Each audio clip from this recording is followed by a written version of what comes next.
क्या करने वाले बाबू, जेनेटिक्स स्टार्ट करने वाले। आज के इस लेक्चर में हम लोग बात करने वाले जेनेटिक्स के ऊपर, और जेनेटिक्स में भी कौन सा, जेनेटिक्स 1, जिसे हम लोग क्या कहते हैं, principle of inheritance, principle of inheritance and variation, है ना, principle of inheritance and variation. और इसमें सबसे पहले हम लोग देखेंगे सम बेसिक कॉन्सेप्ट, है ना, क्या देखने वाले, सम बेसिक कॉन्सेप्ट। इसमें सबसे पहले हम लोग क्या बात करेंगे, सम बेसिक कॉन्सेप्ट। कुछ बेसिक कॉन्सेप्ट हम लोग सबसे पहले जानते हैं कि सब बेसिक कॉन्सेप्ट क्या क्या है सर हमारे पास। सबसे पहले आपको ये पता होना चाहिए इस चैप्टर को स्टार्ट करने से पहले कि डीएनए क्या होता है, क्रोमैटिन क्या होता है और क्रोमोसोम क्या होता है ना, क्या पता होना चाहिए, डीएनए क्या होता है, क्रोमैटिन क्या होता है और क्रोमोसोम क्या होता है। तो समझना डीएनए क्या होता है, क्रोमैटिन क्या होता है और क्रोमोसोम क्या होता है ना।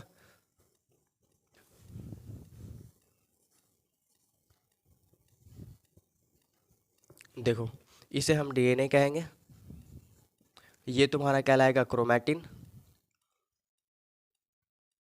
और ये तुम्हारा कहलाएगा क्रोमोसोम। क्या कहलाएगा, क्रोमोसोम कहलाएगा। समझ में आया बात, ये क्या कहलाया तुम्हारा डीएनए, ये कहलाया क्रोमैटिन, और ये क्या कहलाएगा क्रोमोसोम। डीएनए क्या होता है, एक लॉन्ग थ्रेड होता है। क्या होता है बाबू, एक लॉन्ग थ्रेड लाइक स्ट्रक्चर होता है। कैसा स्ट्रक्चर होता है, मेरे साथ साथ बोलिए, लॉन्ग थ्रेड लाइक स्ट्रक्चर होता है। कैसा structure, long thread like structure, मतलब लंबे धागे के तरह। कैसा, लंबे धागे के तरह एक स्ट्रक्चर होता है जिसे हम लोग क्या कहते हैं, डीएनए कहते हैं। कितना लंबा होता है सर, तो लगभग 2.2 मीटर। कितना, 2.2 मीटर, है ना। एक यूकैरियोट सेल में देखें तो ये जो हमारा डीएनए है वो कितना होता है बाबू, ये लगभग 2.2 मीटर होता है। कितना होता है, 2.2 मीटर। इससे सवाल आ जाएगा कि अप्रॉक्सीमेटली ये तुम्हारा जो डीएनए है वो कितना लंबा होता है, 2.2 मीटर। तो डीएनए क्या हुआ, सबसे पहले हमने क्या देखा सर, हम लोग क्या देख रहे हैं, बेसिक कॉन्सेप्ट। बेसिक कॉन्सेप्ट में सबसे पहले जानेंगे कि डीएनए क्या होता है। तो लॉन्ग थ्रेड लाइक स्ट्रक्चर, लंबे धागे के जैसा स्ट्रक्चर होता है जिसे हम लोग क्या कहते हैं, डीएनए कहते हैं। क्या कहते हैं, डीएनए। क्लियर है, डीएनए कितना लंबा हो सकता है, 2.2 मीटर, इतना डीएनए जो है तुम्हारा लंबा हो सकता है। जब इसी डीएनए को, मतलब जो लंबा सा धागा है, जब इसी डीएनए को हम थोड़ा थोड़ा कंडेंस करना स्टार्ट करते हैं तो डीएनए का हल्का कंडेंस फॉर्म क्या कहलाता है, क्रोमैटिन कहलाता है। और जब डीएनए पूरे तरीके से कंडेंस हो जाए, है ना, डीएनए जब पूरा तरीके से कंडेंस हो जाए, यानी कि हम ये कह लें कि most condense form of DNA, most condensed, condense का मतलब समझ में आ रहा है या नहीं आ रहा है, most condense form of DNA की अगर हम बात करें, मोस्ट कंडेंस ऑफ डीएनए की बात करें तो वो क्या हो कहलाएगा तुम्हारा, क्रोमोसोम। क्रोमोसोम जो है वो क्या कहलाता है तुम्हारा, most condense form of DNA.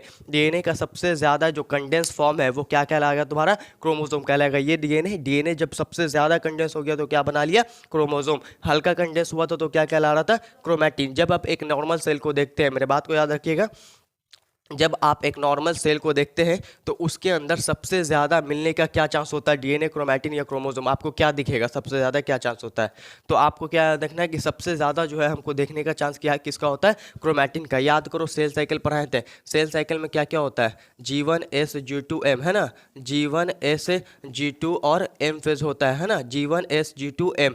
G1 में, S में और G2 में, ये तीनों फेज में तुम्हारा, G1S G2 में ये तीनों फेज में तुमको क्रोमैटिन दिखेगा। क्या दिखेगा बाबू, क्रोमैटिन दिखेगा। और तुम्हारा जो एम फेज है इसमें तुम्हारा क्या विजिबल होता है, क्रोमोसोम विजिबल होता है। क्या विजिबल होता है, क्रोमोसोम विजिबल। तो एकदम क्लियर है, क्रोमोसोम किस फेज में विजिबल होगा हमको, एम फेज में। कौन से फेज में, क्रोमोसोम हमको कौन से फेज में विजिबल होगा, एम फेज में। और क्रोमैटिन हमको किस में दिखेगा, G1S और G2 में। इसका मतलब क्या हुआ सर, इसका मतलब ये हुआ कि सबसे ज्यादा समय हमें कौन सा चीज दिखेगा, सबसे ज्यादा समय अगर हम एक सेल को माइक्रोस्कोप से देखें तो सबसे ज्यादा चांस किस चीज का देखने का है, डीएनए, क्रोमैटिन और क्रोमोसोम किसका देखने का है, क्रोमैटिन का। क्लियर है। अब ये क्रोमैटिन भी दो तरह का होता है, यहाँ पे जानते चलिए, आगे तो पढ़ेंगे। ये क्रोमैटिन दो तरह का होता है, एक होता है तुम्हारा यू क्रोमैटिन, एक होता है हेट्रोक्रोमैटिन। वैसा जगह जो क्रोमैटिन, वैसा क्रोमैटिन जो क्या हो, हल्का लूज कंडेंस हो, है ना, लूज कंडेंस हो, ज्यादा कंडेंस ना हो, उसे हम लोग यू क्रोमैटिन कहते हैं। और जो ज्यादा कंडेंस होगा उसे हम लोग हेट्रोक्रोमैटिन कहते हैं। क्या कहते हैं,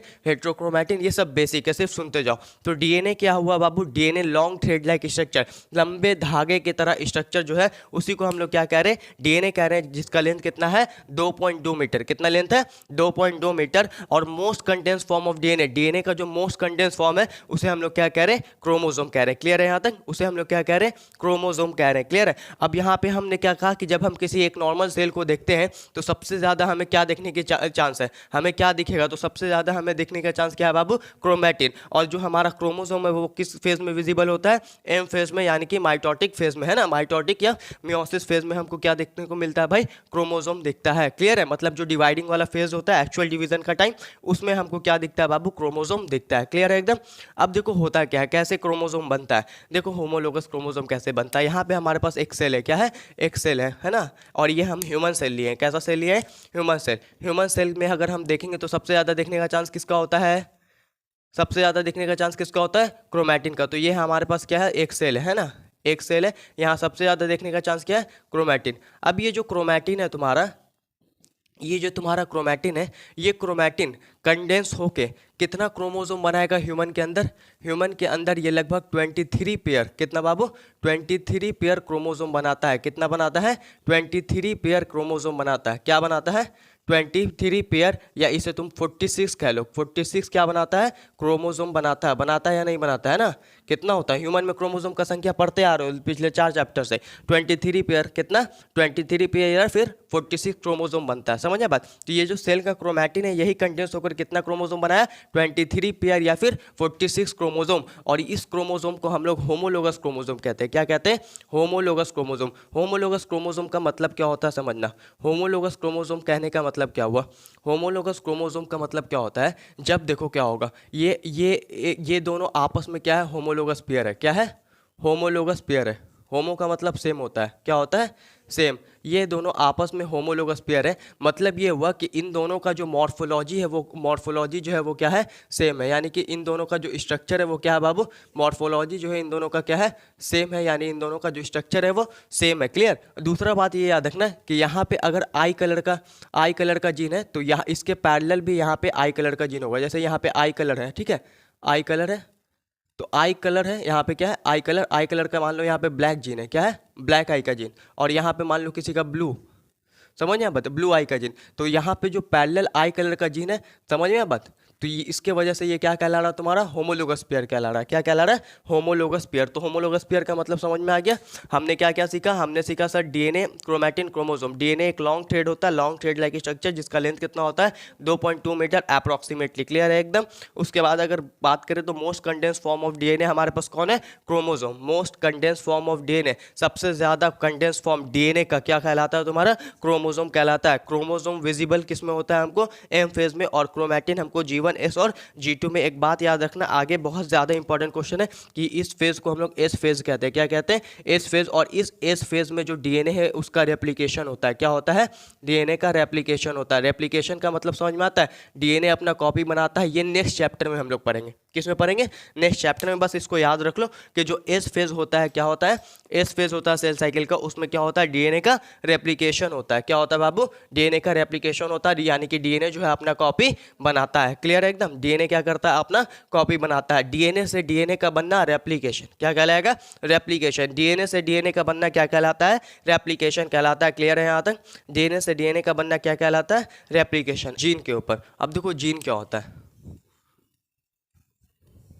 जीन क्या होता है ना? ये हमारे पास डीएनए है। क्या है? लेंथ बताओ इसका कितना था? 2.2 मीटर अप्रॉक्सीमेटली। क्लियर है एकदम? अलग अलग डीएनए का लेंथ वैरी करता है अलग अलग ऑर्गेनिज्म में। अलग अलग ऑर्गेनिज्म में डीएनए का लेंथ क्या करता है? वैरी करता है। ये किसका बात कर रहे हैं हम लोग? ह्यूमन सेल का। किसका बात कर रहे हैं? ह्यूमन सेल का। तो यहाँ पे डीएनए का लेंथ कितना है बाबू? 2.2 मीटर अप्रॉक्सीमेटली। कितना? 2.2 मीटर लगभग। क्लियर? ये क्या है बाबू? डीएनए यानी कि लॉन्ग थ्रेड लाइक स्ट्रक्चर। इस लॉन्ग थ्रेड लाइक स्ट्रक्चर में तुमको, इस लॉन्ग थ्रेड लाइक स्ट्रक्चर में इस तरह से सेगमेंट मिलेगा। इस तरह से क्या मिलेगा? सेगमेंट। इस सेगमेंट ऑफ डीएनए को, इस सेगमेंट ऑफ डीएनए को हम लोग क्या कहते हैं? इस सेगमेंट ऑफ डीएनए को हम लोग जीन कहते हैं। क्या कहते हैं बाबू? जीन कहते हैं। तो जीन क्लियर हुआ? डीएनए का ही सेगमेंट है। किसका सेगमेंट है? डीएनए का ही सेगमेंट है। डीएनए के सेगमेंट को हम लोग क्या कहते हैं? जीन कहते हैं। क्लियर है एकदम? डीएनए के सेगमेंट को हम लोग क्या कहते हैं? जीन। या जीन को हम लोग और क्या कह सकते हैं? जीन को हम लोग यूनिट ऑफ इनहेरिटेंस भी कह सकते हैं। क्या कह सकते हैं बाबू? Unit of inheritance. क्या कह सकते हैं? यूनिट ऑफ इनहेरिटेंस, है ना। इसे हम लोग और क्या कह सकते हैं? यूनिट ऑफ इनहेरिटेंस कह सकते हैं।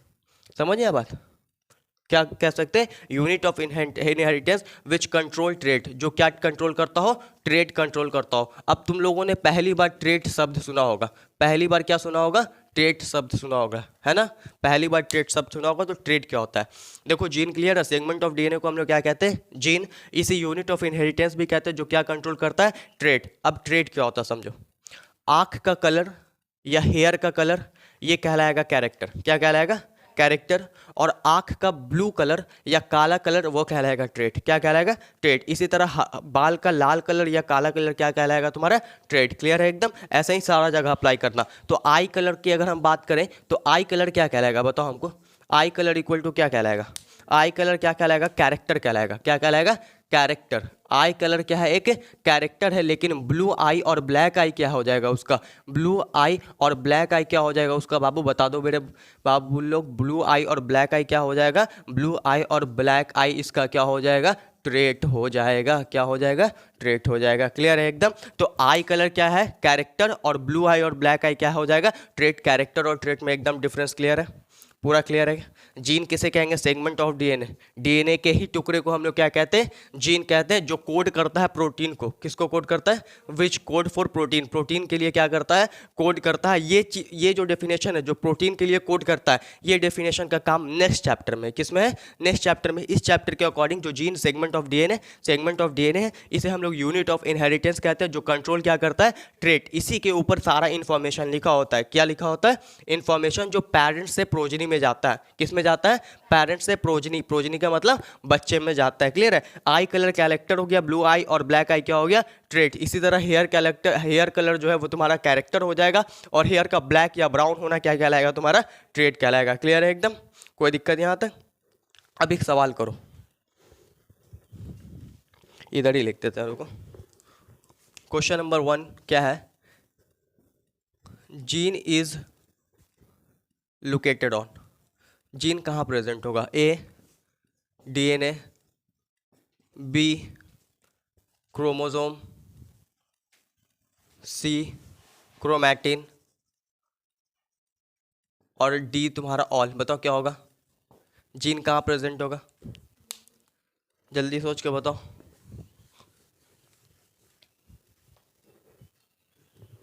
Question number 2, gene is functional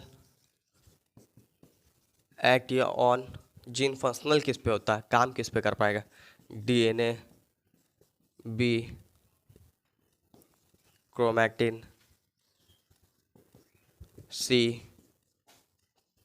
chromosome, D all. उसके बाद एक क्वेश्चन और,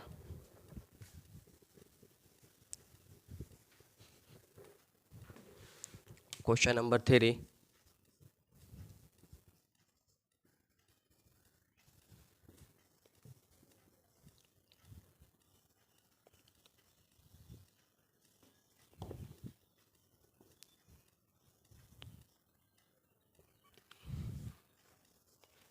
इनमें से किस में सेल साइकिल जो है वो एब्सेंट होगा, ए मीजोफिल सेल, बी हमारा cheek cell, C nostoc, D onion peel cell. बताओ, इन 3 सवाल है वो कहाँ लोकेटेड होगा, डीएनए पे भी होगा, क्रोमोसोम पे भी होगा, क्रोमैटिन पे भी होगा। पूछो क्यों, क्योंकि यही डीएनए आगे जाके कंडेंस होकर क्रोमैटिन बना रहा, और यही क्रोमैटिन आगे जाकर क्रोमोसोम बना रहा। तो जीन तुम्हारा डीएनए पे भी होगा, क्रोमोसोम पे भी होगा, क्रोमैटिन पे होगा। तीनों अलग चीज़ नहीं है, वही चीज़ है, सिर्फ कंडेंस होते जा रहा है।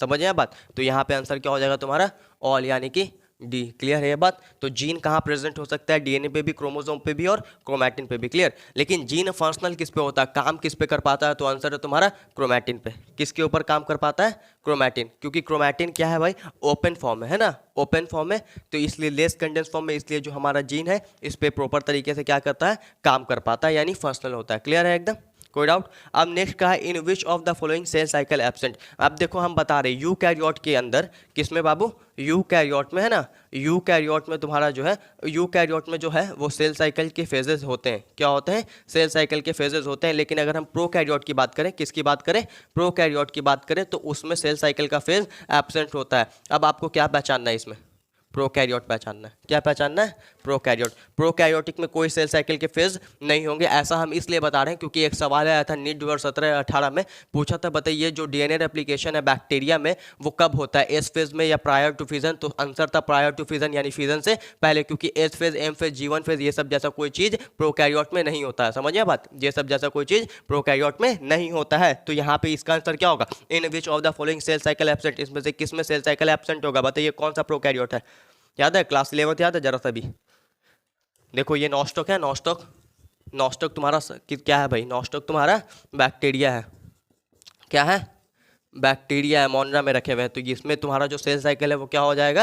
एब्सेंट हो जाएगा। आपको जब हम बेसिक पढ़ा रहे थे तब बताए थे मोनरा में क्या होता है, मोनरा यूनिसेलुलर और प्रोकैरियोट होता है, और नॉस्टॉक मोनरा का मेंबर है, सो इसमें प्रोकैरियोट है। और प्रोकैरियोट है तो सेल साइकिल क्या होगा? एब्सेंट होगा। क्लियर है एकदम? तो क्या कहा? In which of the following cell cycle absent, इसमें से किस में सेल साइकिल एब्सेंट होगा भाई? नॉस्टॉक में जो है सेल साइकिल वो एब्सेंट होगा। क्लियर है एकदम? ये पूरा कॉन्सेप्ट क्लियर है? अब हम लोग मूव करते हैं चैप्टर के ऊपर कि सबसे पहले इस चैप्टर में क्या कहते हैं कि क्यों हाथी का बच्चा हाथी ही होता है और क्यों मैंगो का पेड़ सिर्फ और सिर्फ मैंगो का ही फल देता है। इस सवाल का जवाब देने के लिए हम लोग इस चैप्टर को पढ़ते हैं। इस सवाल का जवाब, ये जो इस तरह के सवाल है इसका जवाब हमें किस में मिलेगा? इस जेनेटिक्स में मिलेगा। किस में मिलेगा? जेनेटिक्स में। तो जेनेटिक्स होता क्या? सबसे पहले ये समझते हैं कि जेनेटिक्स होता क्या है ना। जेनेटिक्स का मतलब क्या है सर? देखो जेनेटिक्स क्या है, ये एक ब्रांच है बायोलॉजी का। किसका ब्रांच है बाबू? बायोलॉजी का ब्रांच है ना, ब्रांच ऑफ बायोलॉजी। जो क्या करता है? Branch of biology which deals with, जो क्या करता है? डील करता है, deals with heredity and variation. किसके साथ डील करता है? हेरिडिटी एंड वेरिएशन के साथ। जहाँ नया शब्द आए मुंह पे चढ़ाने का कोशिश करो और फट से बोल दो, हेरिडिटी और वेरिएशन। जेनेटिक्स क्या होता है? जेनेटिक्स बायोलॉजी का वो ब्रांच है, बायोलॉजी का वो शाखा है जो किसके साथ डील करता है? हेरिडिटी और वेरिएशन के साथ डील करता है। किसके साथ डील करता है? हेरिडिटी और वेरिएशन के साथ डील करता है। क्लियर है? तो जेनेटिक्स क्या हो गया भाई? Genetics is a branch of biology जो डील किसके साथ कर रहा है? हेरिडिटी और वेरिएशन के साथ। किसके साथ डील कर रहा है बाबू? हेरिडिटी और वेरिएशन के साथ हमारा जेनेटिक्स जो है वो डील करता है। अब सवाल ये उठता है गुरुजी कि हेरिडिटी क्या होता है? हेरिडिटी बता दीजिए, हेरिडिटी क्या होता है? समझो, हेरिडिटी क्या होता है? कैरेक्टर या ट्रेट का ट्रांसफर होना, ट्रांसफर ऑफ ट्रेट या कह लो character from parents to progeny by the process of inheritance, by the process of inheritance। मतलब समझो, जब ट्रेट या कैरेक्टर का, ट्रेट क्या? फीचर। ट्रेट क्या हुआ? फीचर। जब फीचर का ट्रांसफर हो पेरेंट से प्रोजनी में, है ना, माता पिता से बच्चे में, जब ट्रेट का ट्रांसफर हो या किसी कैरेक्टर का, फीचर का ट्रांसफर हो पेरेंट से प्रोजनी में by the process of inheritance, एक प्रोसेस होता है इनहेरिटेंस, उसके द्वारा, उसी को हम लोग क्या कहते हैं? हेरिडिटी कहते हैं। क्या कहते हैं? हेरिडिटी। तो हेरिडिटी क्लियर है एकदम? हेरिडिटी क्या हुआ बाबू? कैरेक्टर यानी फीचर या फिर ट्रेट का ट्रांसफर होना माता पिता से बच्चे में, उसी को हम लोग क्या कहते हैं? हेरिडिटी कहते हैं। क्लियर है एकदम? उसी को क्या कहते हैं? हेरिडिटी। नाउ अब हम लोग बात करेंगे वेरिएशन के ऊपर। किसके ऊपर? वेरिएशन। वेरिएशन क्या होता है? वेरिएशन आपको पहले भी बता चुके हैं। वेरिएशन क्या होता है? अमाउंट ऑफ डिफरेंस, है ना, amount of difference, amount of difference या कह लो कि degree of difference, amount of difference. किसके बीच में डिफरेंस? डिफरेंस का मतलब तो पता होगा, अंतर। डिफरेंस का मतलब अंतर। तो किसके बीच में अंतर? पेरेंट्स से प्रोजनी के बीच में अंतर। माता पिता, पेरेंट्स टू प्रोजनी यानी माता पिता से बच्चे के बीच में अंतर, पेरेंट्स टू प्रोजनी के बीच में अंतर, and to progeny, and to progeny of same parent, और जो माता पिता के दो बच्चे हैं उनमें क्या अंतर है, उसी को हम लोग क्या कह रहे हैं बाबू? उसी को हम लोग वेरिएशन कह रहे हैं। क्या कह रहे हैं? वेरिएशन कह रहे हैं। तो वेरिएशन का मतलब समझ में आया?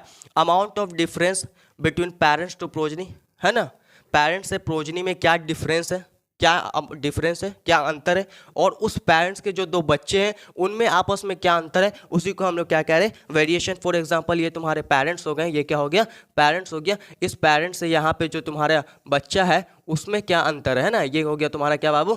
पेरेंट्स। और यहाँ पे तुम्हारा हो गया प्रोजनी, ये पेरेंट्स और प्रोजनी में क्या अंतर है, और ये जो दो प्रोजनी है इन दोनों में आपस में क्या अंतर है, इसी को हम लोग क्या कहते हैं, वेरिएशन कहते हैं। क्लियर है एकदम। तो जेनेटिक्स की अगर बात करें तो जेनेटिक्स क्या होता है, ये बायोलॉजी का वो ब्रांच है जो डील करता है किसके साथ, हेरिडिटी और वेरिएशन के साथ। किसके साथ डील करता है, हेरिडिटी और वेरिएशन के साथ। और हेरिडिटी की बात करें तो क्या होता है, ट्रेट का यानी कैरेक्टर का या कह लो फीचर का ट्रांसफर होना माता पिता से बच्चे में, माता पिता से बच्चे में, उसी को हम लोग क्या कहते हैं बाबू, उसी को हम लोग क्या कहते हैं, हेरिडिटी कहते हैं। और नाउ अब हम बात करें अगर वेरिएशन की, तो माता पिता और बच्चे के बीच में क्या अंतर है, माता पिता और बच्चे के बीच में क्या अंतर है, और उसके जो 2 या 3 4 बच्चे हैं उनमें आपस में क्या अंतर है, उसी को हम लोग क्या कहते हैं, वेरिएशन कहते हैं। उसी को हम लोग क्या कहते हैं, वेरिएशन कहते हैं। क्लियर है एकदम। जेनेटिक्स, हेरिडिटी और वेरिएशन एकदम क्लियर है, सेट है पूरे तरीके से ना। अब हम लोग बात करेंगे प्री मेंडेलियन जेनेटिक्स।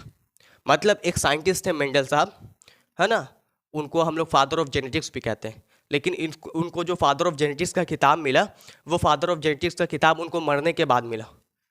बहुत ही महान साइंटिस्ट थे मेरे हिसाब से, बहुत ही महान साइंटिस्ट। हम उनको बहुत बढ़िया मानते हैं क्योंकि वो एक गरीब परिवार से मतलब बिलोंग करते थे, और साथ ही साथ वो ऐसे जगह रहते थे जहाँ कोई सोर्स नहीं था, उसके बावजूद, और ना वहाँ पे ना उन्होंने उस वक्त उस चीज़ की बात की, ना उस वक्त क्रोमोसोम का पता था किसी को, ना उस वक्त माइक्रोस्कोप का पता था, कुछ नहीं था। उसके बावजूद उन्होंने बहुत सारी बातें बता दी जो कि बात सच था, जो कि बात क्या था, बिल्कुल फैक्ट था। इसलिए मेंडल को बहुत महान माना गया, और मेंडल जो है महान है भी। और उसके बाद आपका जो मेंडल है वो क्या कर रहा है, उसको फादर ऑफ जेनेटिक्स भी कहा गया, लेकिन उसके मरने के बाद। क्लियर है एकदम। तो हम लोग प्री मेंडेलियन जेनेटिक्स यानी मेंडल से पहले भी क्या कुछ जेनेटिक्स की चीज़ें हो रही थी, उसके बारे में जानेंगे। कहानी सुनो क्या था।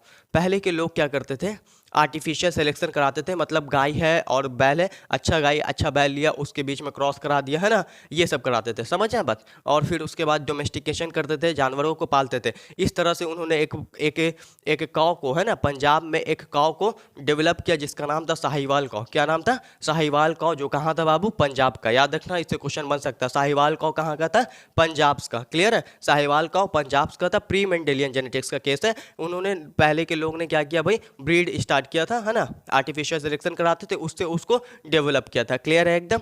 अब देखो जो हमारा एग्रीकल्चर है वो लगभग 10,000 साल पुराना है। कितना साल पुराना है, 10,000 साल पुराना है हमारा एग्रीकल्चर। तो पहले के लोग एग्रीकल्चर किए जा रहे थे। उन लोग ये सोचते थे कि कुछ तो ऐसा है, उन लोग भी जानते थे कि कुछ तो है जो मतलब कैरेक्टर एक जगह से दूसरे जगह जाता है। लेकिन उन लोग का मेन बात क्या था ना, उन लोग क्या कहते थे कि जो ट्रेट है यानी फीचर, वो ब्लेंडिंग शो करता है। ब्लेंडिंग यानी कि मिक्स हो जाता है। जैसे पेरेंट्स, एक मदर है एक फादर है ना, एक मान लो गाय एक बफेलो है, तो इन दोनों के बीच में अगर हम क्रॉस कराए तो इसका और इसका जो ट्रेट है यानी फीचर है, वो एक जो प्रोजनी बना उसमें क्या हो जा रहा है, फिक्स हो जा रहा है, मतलब मिक्स हो जा रहा है ना, ब्लेंडिंग हो जा रहा है। लेकिन ऐसा नहीं था। ऐसा बात किसने प्रूव किया, मेंडल ने प्रूव किया। क्लियर। तो प्री मेंडेलियन जेनेटिक्स के बाद क्या आता है तुम्हारा, मेंडेलियन जेनेटिक्स आता है। क्या आता है, मेंडेलियन जेनेटिक्स। मेंडेलियन जेनेटिक्स पढ़ने से पहले हम लोग मेंडल के बारे में कुछ बातें जानेंगे। सबसे पहला बात मेंडल का ये जानना है कि वो उनका जन्म 1822 में हुआ। सवाल नहीं आएगा, सवाल नहीं आएगा। उनका जन्म कब हुआ, 1822 में। वो मोनेस्ट्री गए, फिर उन्होंने अलग जगह से, मतलब जो चर्च उर्च होता है ना, वहाँ उन्होंने पढ़ाई किया, फिर वापस आके वहीं पढ़ाया, समझे बात, एज अ टीचर थे। फिर एक दिन क्या हुआ कि वो गार्डन में निकले, और गार्डन में निकले तो उनको क्या दिखा, मटर का पौधा दिखा। किसका पौधा दिखा, मटर का पौधा। और उनको ना मतलब क्या सूझा, और उस पर वो काम करने लगे। क्या काम करने लगे बता देंगे, ये सब कुछ हम लोग पढ़ेंगे। तो मेंडल के बारे में कुछ इंपॉर्टेंट बात पहले हम लोग लिखते हैं कि मेंडल साहब का इंपॉर्टेंट बात क्या है, जहाँ से सवाल आ सकता है। सबसे पहला बात कि उन्होंने मटर के पौधे पे काम किया। किसके ऊपर काम किया, मटर के पौधे पे। ये तुम लोगों को क्लास 10 में ही पढ़ाया गया कि मेंडल ने जो है, मेंडल साहब वो किसके ऊपर काम कर रहे थे, मेंडल साहब किसके ऊपर काम कर रहे थे भैया, मटर के पौधे पे। मटर को अंग्रेजी में क्या कहते हैं, पी प्लांट, है ना। मेंडल साहब वर्क किस पे कर रहे थे, पी प्लांट पे जो है वो क्या कर रहे थे, वर्क कर रहे थे। याद रखना, पी प्लांट का साइंटिफिक नेम पूछा जा सकता है। पी प्लांट का क्या पूछा जा सकता है, साइंटिफिक नेम। याद रखना, पाइसम सटाइवम। क्या होता है, पाइसम सटाइवम। ये क्या होता है तुम्हारा, पाइसम सटाइवम। पाइसम सटाइवम जो है वो साइंटिफिक नेम है। क्या है बाबू, साइंटिफिक नेम है किसका, पी प्लांट का। क्लियर है, पी प्लांट। याद रखना, पी प्लांट का पाइसम सटाइवम जो है वो क्या है, साइंटिफिक नेम है। मेंडल साहब किसके पे काम कर रहे थे, पी प्लांट पे। याद रखना, स्वीट पोटैटो, ये सब बहुत जगह देगा ऑप्शन में, गलत कर देना। क्या कर देना, गलत। पी प्लांट लगाना, क्या लगाना है, P plant, garden pea plant, नाम क्या था? पाइसम सटाइवम, साइंटिफिक नेम क्या था? Pisum sativum. कब तक काम किए? काम कब तक हुआ इनका? इन्होंने काम को स्टार्ट किया था 1856 में। कब काम किया, स्टार्ट किया था? 1856 में, और 1863 तक किया। कब तक किया? 1856 में स्टार्ट किया, और कब तक किया? 1863। देख के बताओ कितना साल काम किए? लगभग 7 साल। कितना साल बाबू? 7 साल। ये भी पूछा जाएगा कि मेंडल कितना साल काम किया था? 7 साल। कितना साल किया था? 7 साल। दूसरा सबसे इंपॉर्टेंट क्वेश्चन ये आएगा कि मेंडल का जो वर्क था यानी काम था वो पब्लिश कब हुआ? मेंडल का जो काम था वो पब्लिश कब हुआ, है ना? तो याद रखना, मेंडल का जो काम था वो 1865 में पब्लिश होता है। कब पब्लिश होता है? 1865 में। लेकिन उस वक्त इंपॉर्टेंट ये भी है कि ये भी सवाल उठेगा कि बताइए मेंडल का जो वर्क पब्लिश हुआ तो प्रॉपर तरीके से लोगों तक पहुंच नहीं पाया, क्यों? क्यों मेंडल गलत साबित उस वक्त में हो गए? देखो, उस वक्त कम्युनिकेशन आसान नहीं था। कम्युनिकेशन का मतलब बातचीत आसान नहीं थी, नहीं टेलीफोन था, नहीं कुछ तुम्हारे पास डिवाइस था कि एक जगह से दूसरी जगह आप खबर पहुंचाइए। क्लियर? तो ये सब चीज़ नहीं था, समझिए बात। और जो तुम्हारे मेंडल साहब थे ये ऑस्ट्रिया से थे। ऑस्ट्रिया से थे, समझ आए बात? कहाँ से थे? ऑस्ट्रिया से थे, एक गांव से थे। ऑस्ट्रिया क्या, एक सिसेलियन विलेज था। कौन सा विलेज था? सिसेलियन विलेज, एक गांव से थे। तो वहाँ पे ज़्यादा कम्युनिकेशन है नहीं, डिवाइस है नहीं, सोर्सेज है नहीं। तो उनको क्या हुआ कि उन्होंने अपने बात को ज़्यादा दूर तक पहुँचा नहीं पाए उन्होंने, पहला। दूसरा बात, उन्होंने क्या किया, ये एक मैथमेटिशियन थे, सबसे बड़ा बात। और इन्होंने क्या किया था, अपने साइंटिफिक रिसर्च में मैथ का लॉजिक को इस्तेमाल कर लिया था। तो साइंटिस्ट को जब पता चला तो बोला कि ये क्या बकवास है, बायोलॉजी में मैथ को घुसा रहा है। समझ आया बात? तो इस तरह से, और फिर उन्होंने क्या क्या बताया वो सब हम लोग आगे डिटेल में पढ़ेंगे, यहाँ पे सिर्फ हम ओवरव्यू दे रहे हैं। तो मेंडल ने जो वर्क पब्लिश किया कब किया? 1865 में। कब किया बाबू? 1865 में। और बाद में जब 3 साइंटिस्ट और आए और उसके बाद इनका मृत्यु हो गया, इनको कुछ ज़्यादा कुछ नहीं मिल पाया, ठीक है। फिर इनका जो है मृत्यु हो गया। उसके बाद 3 साइंटिस्ट आए 1900 में। कब आए? 1900 में। कितने साइंटिस्ट आते हैं? 3 साइंटिस्ट आते हैं। नाम पूछा जा सकता है। 3 साइंटिस्ट जो है तुम्हारे किस में आते हैं? 1900 में। नाम इधर लिख रहे हैं। एक का नाम है ह्यूगो डिवरीज। क्या नाम है? ह्यूगो डिवरीज, है ना। एक का नाम क्या? ह्यूगो डिवरीज। एक का नाम है कार्ल कॉरेंस। क्या नाम है बाबू?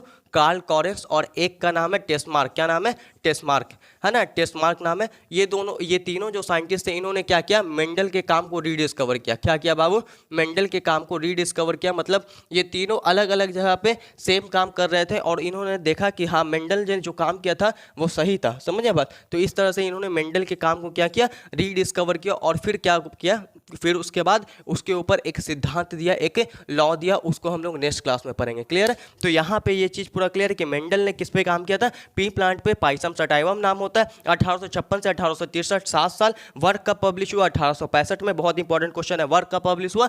1865 में। काम कितना साल की? 7 साल। फिर उसके बाद 3 साइंटिस्ट वापस से आते हैं और उनके काम को रीडिस्कवर करते हैं। नाम ह्यूगो डिवरीज, कार्ल कॉरेंस और टेस्मार्क। क्लियर है एकदम? कोई दिक्कत यहाँ तक नहीं? क्लियर है पूरा? चलो रहने दो यहाँ तक।